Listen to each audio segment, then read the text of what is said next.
Welcome back to another Lake Oswego UCC Storytime. My name is Nancy, and I'm going to read a story today about a child named Andre.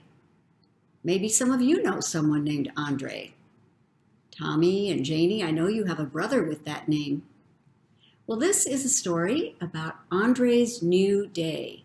And while I'm reading it, let's all try to keep in mind this idea, this thing that we can take away from the story.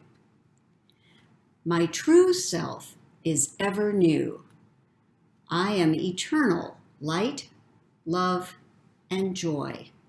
Do you know what eternal means? It means always, forever.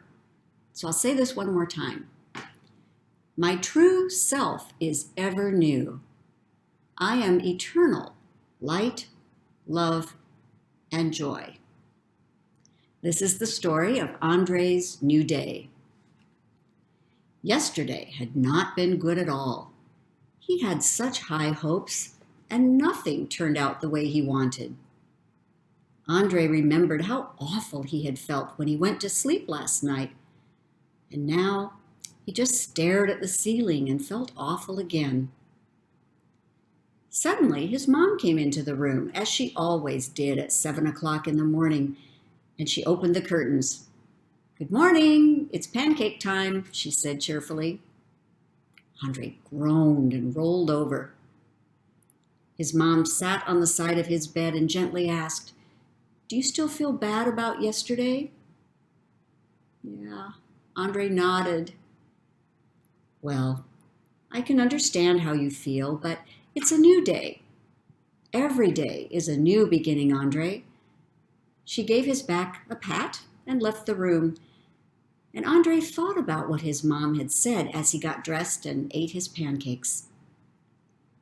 He liked the idea of starting new and leaving yesterday behind. On his way to school, he noticed all the daffodils coming up in the neighborhood. Have you been seeing daffodils lately when you're outside? I see them. His dad had told him how the flowers die on the top, but the bulbs hold the energy underground, and then they'll bloom again in the spring.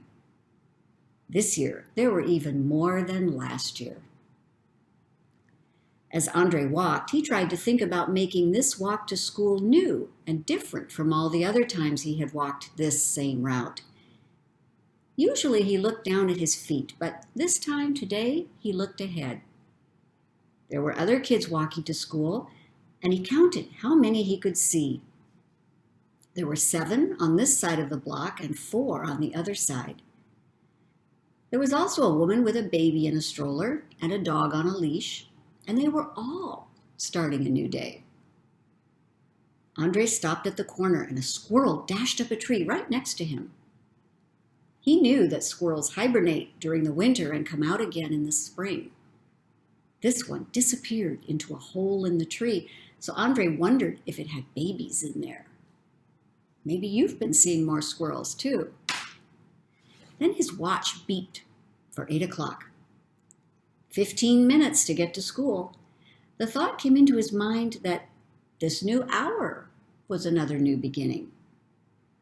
How could he be new in this hour, he wondered. He decided to look up. The trees were swaying in the soft breeze, and the clouds were huddled together as if they were planning their new day. And as he watched, the clouds changed and became a new shape. Have you ever looked up at clouds and seen that they look like something else? That's what helped Andre.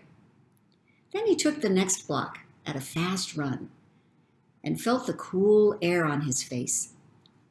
When he stopped at the corner, his heart was beating fast. It felt like a happy beat, and Andre realized he was smiling. His breath was faster too, and he enjoyed filling up his lungs with new air. So another thought occurred to him. Every breath we take is like a new beginning. He imagined the sadness he felt yesterday leaving with each breath out. And with each breath in, he felt sunshine and more smiles. Well, that last block to school was the busiest part of his walk, He went past a car wash, and he saw people drying off cars as they came out of the car wash. Those cars looked so clean and shiny, like they were brand new. As Andre approached his school, his friends were calling and waving to him. He smiled now and waved back with enthusiasm. That awful feeling from yesterday was gone, and Andre felt fresh and happy inside. It was a new day. Have you ever had a bad day? Have you ever felt like you just didn't even want to get up in the morning? Can you remember what things helped you to feel better? What do you think helped Andre to feel better? We talked about some of those things, clouds, and squirrels, and daffodils, and people. Maybe Andre was also remembering what we are going to take from this story. Do you remember what it was? Let's say it. My true self is ever new. I am eternal light, love, and joy. Friends, I hope you have a new and happy day today, and I want to leave you with this prayer. Dear God, thank you for every new day. Thank you for daffodils and clouds and squirrels, for parents and friends, for all the ways that you remind us that we are loved and that you are always with us, and that every day is new. Amen. Have a happy day. Bye-bye.